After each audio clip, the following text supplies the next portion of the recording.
Kas tad ir tādi? Māmiņ! Vai? Māmiņ! Ak, Dievs, šitie gadi, kas to būtu domājis?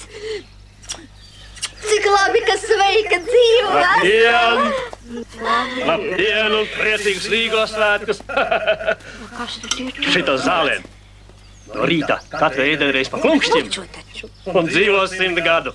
Sasveicinies, meitiņa! Labdien! Labdien, meitiņ! Kas tad tu būsi? Lāsma. Kas tad? No kuras puses? No gulbenes! Un kas būsi? Lāsma? Vai tiešām tu manis vairs nepazīsti? Nē, sāku slikti redzēt. Esmu Olita! Es esmu Olita!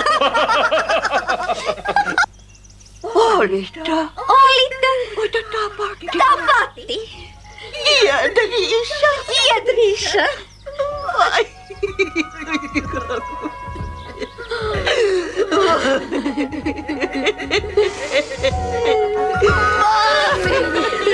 Tava bijusī vēdekla!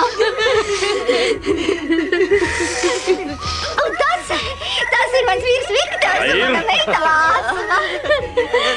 Tikai nekliedz, vēl jau dzirdu tīri labi.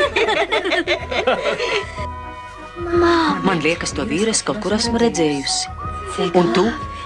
Nezinu. Sveika! Vai garu puiku Ēriku vēl atceraties? Jūs? Tas puišelis! Tagad var atzīties, toreiz bija jūsos samīlējies. Oi! Viktor, man pielūdzējis uzradies! Dagnija?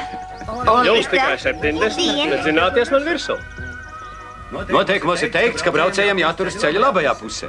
Ja es braucu un atļautu to maksimālo, tad nevienam nejādzinās garu. Nē, tas ir šausmīgi, ko līdz divi vīrieši kopā tā tūlīt runā par mašīnām. Mums tas nemaz nevar interesēt. Ko būtējam istabā? Ja gribētu pārģērbties, ārtāk jau būtu bijis braukt bikšu kostīmā, bet vecam cilvēkam tāda moda var nepatikt. Māmiņ! Ai!